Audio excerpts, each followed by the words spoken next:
Old man noises, old man noises. All right.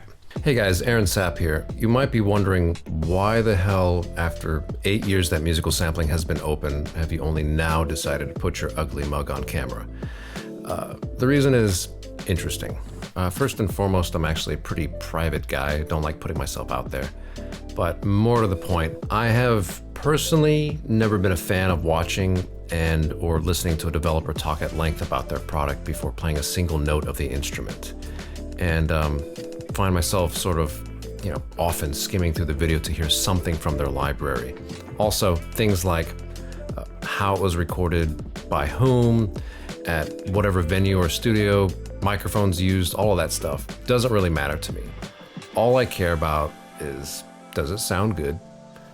Is it desirable? And most importantly, is it useful? So when we produced our first product, Soaring Strings, I wanted to make a walkthrough that was as concise as possible. No fat or fluff, no wasted words, just show the instrument, explain some stuff, move things right along. Basically producing a walkthrough that I felt wouldn't bullshit you one way or another into buying something. As musical sampling progressed, we tried some things to stand out a little bit, but ultimately my short attention span shaped how we've produced playthroughs for the last several years. No logo intro, no session footage, no talking, just cut to the chase. So because those additional marketing details didn't really interest me, I assumed that everybody else operated the same way I did.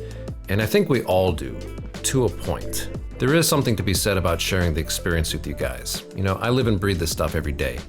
And it's also difficult to convey how our instruments behave with the existing style of playthroughs that we produce. That's a problem, as one of our biggest mantras is playability.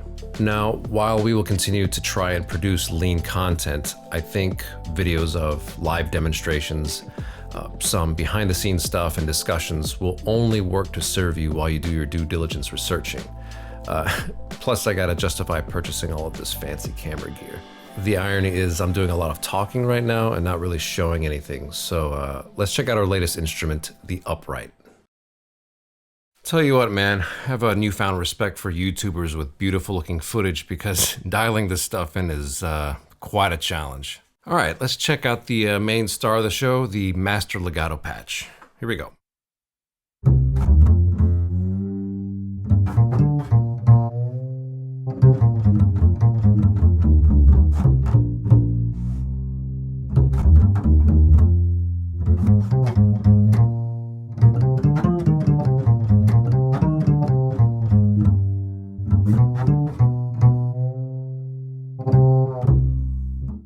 So you hear the slides, right?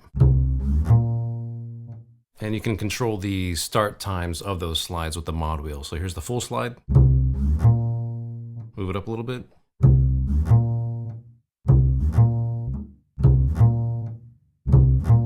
Get the idea. All right, next we have the bonus Beefy legato patch. This was a little bit more of an experiment. We recorded intervals up to a major second for this one, but just a little bit more aggressive. So if you're looking for a stankier bass line, walking bass line, this is a good patch for that.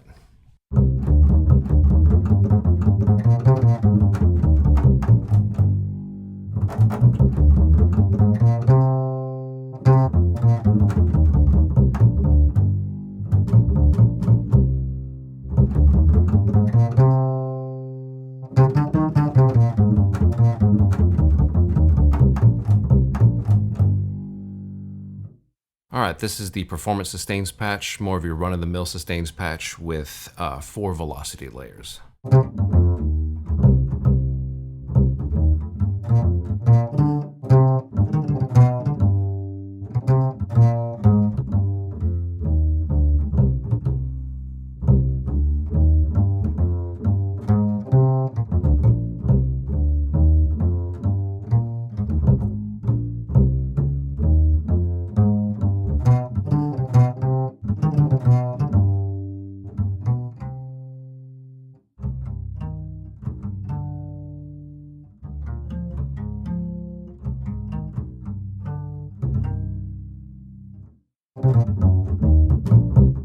And finally, we have the Body Perc and room tone.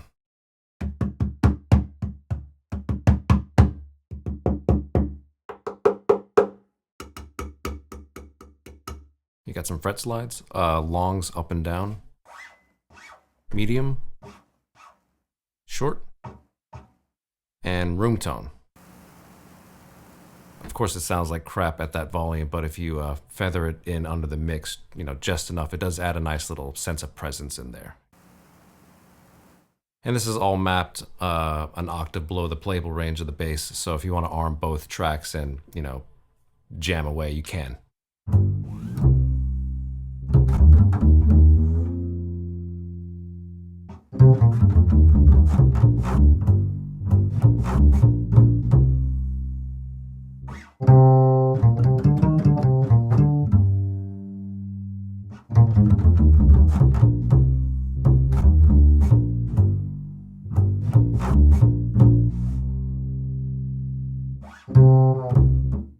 And that about covers it. Thanks for watching, and see you on the next one.